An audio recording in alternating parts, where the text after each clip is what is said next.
রাজনীতিবিদদেরকে বলা হয় যে রাজনীতিবিদরা সকল নষ্টের গোড়া, এটা প্রথম কথা বলা হয় এবং অভিযোগও করা হয় কিন্তু রাজনীতিবিদদেরকে সবচেয়ে বেশি।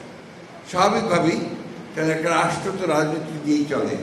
বিপ্লব যারা করবেন তারা বিপ্লবী দল করবেন, বিপ্লবী সংগঠন করবেন এবং বিপ্লব করে বিপ্লবী সরকার গঠন করে তারা দেশে বিপ্লবকে সফল করবেন।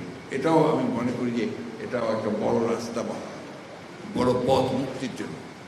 আর আমরা যারা লিবারেল ডেমোক্রেসিতে বিশ্বাস করি, আমরা বিশ্বাস করি যে আমরা জনগণের সমর্থন নিয়ে সরকারে যাব, অর্থাৎ নির্বাচনের মধ্য দিয়ে সরকারে যাব। আমরা বিশ্বাস করি যে সকল মতামতকে প্রকাশ করার সুযোগ দিতে হবে। আমরা বিশ্বাস করি যে সকলকেই তার কথা বলার সুযোগ দিতে হবে। আমাদেরকে সেই চেষ্টা করা উচিত যে আমরা একটা মুক্ত সমাজ চাই, আমরা একটা মুক্ত রাষ্ট্র নির্মাণ করতে চাই, আমরা একটা মানুষের মধ্যে মানুষের একটা ভালোবাসা তৈরি করতে চাই। আজকে যে কথাটা আমার বোন এখানে বলে গেলেন, একই ঘটনা গতকাল আমি আশুলিয়াতে গিয়েছিলাম। আশুলিয়াতে যে 5 জনকে হত্যা করার পরে একজন জীবিত ছিল, হত্যা করে পুড়িয়ে মেরে ফেলা হয়, সেইটাকে স্মরণ করে আমরা সেখানে একটা বোধহয় আমাদের পার্টির তরফ থেকে একটা সভা ছিল, সেখানেও এক মা তার 14 মাসের এক শিশুকে কোলে নিয়ে তিনি কথা বলছেন যে আমার স্বামীকে এখানে মেরে ফেলা হয়েছে এবং তাকে পুড়িয়ে মেরে ফেলা হয়েছে। আমি এখন পথে পথে ঘুরছি, আমি জানি না এই শিশুকে নিয়ে আমি এখন কি করে বাঁচব। এত সমস্যার পরেও আমরা দেখলাম যে 12টা মৌলিক বিষয়ে আপনার একটা ঐকমত্যে এসছে, বাকিগুলো ঐকমত্যে যাওয়ার চেষ্টা হচ্ছে। প্রতিদিন বৈঠক হচ্ছে কয়েক ঘন্টা ধরে। অনেকগুলো বিষয় আছে যেগুলো আমরাও ঠিক বুঝি না যে তারা যেগুলো করতে চান, এইগুলোকে বাদ দিয়ে যে মৌলিক বিষয়গুলো আছে সেই বিষয়গুলো সমাধান করে আমার মনে হয় অতি দ্রুত যে নির্বাচনের একটা মোটামুটি ধারণা পাওয়া গেছে আমাদের লন্ডনের তারেক রহমান সাহেব এবং আমাদের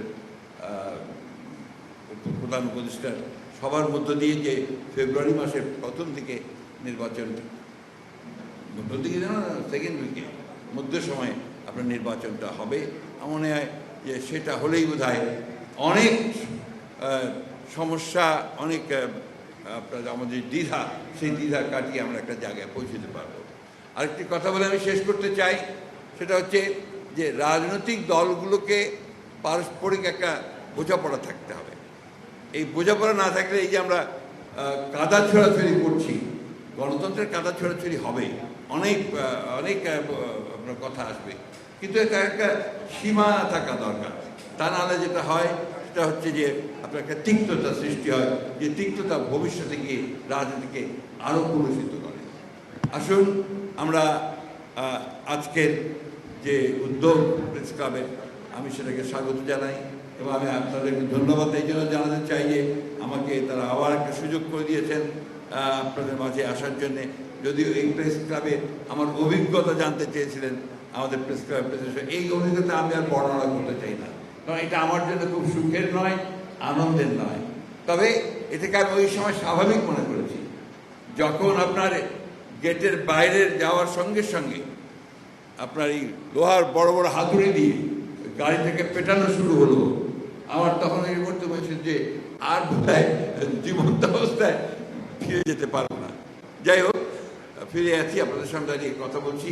আমরা যারা গুটিগত সৌভাগ্যবান, যারা আমরা এখনো বেঁচে আছি, কথা বলার সুযোগ পাচ্ছি, আমাদের দায়িত্ব হচ্ছে এই যে আমার বোন কথা বলেন, ওনার কান্নাটাকে আমরা কি করে বন্ধ করতে পারি। আমরা সেই শিশুটিকে আমরা কথা বলতে, উনি ছবি দেখালেন আপনার আমাদের যে শহীদ হয়ে গেছে। আরেকটা ছোট ছেলে কালকে আমার কাছে এসে হঠাৎ করে এসে আমাকে জড়িয়ে ধরেছে, ওর বয়স 6-7 বছর হবে। বলছে আমার মাথাটা না, খুলিটা নেই, খুলিটা প্লাস্টিকের, অর্থাৎ গুলিতে তার মাথার খুলি চলে গিয়েছিল। পরে ডাক্তার সাহেবরা সেটাকে প্লাস্টিক দিয়ে আর্টিফিশিয়াল খুলি তৈরি করে লাগিয়ে দিয়েছে। এর চেয়ে বড় ত্যাগ আর কি হতে পারে? আমি আসলে ওই জন্য মাঝে মাঝে একটু ইমোশনাল হয়ে পড়ি।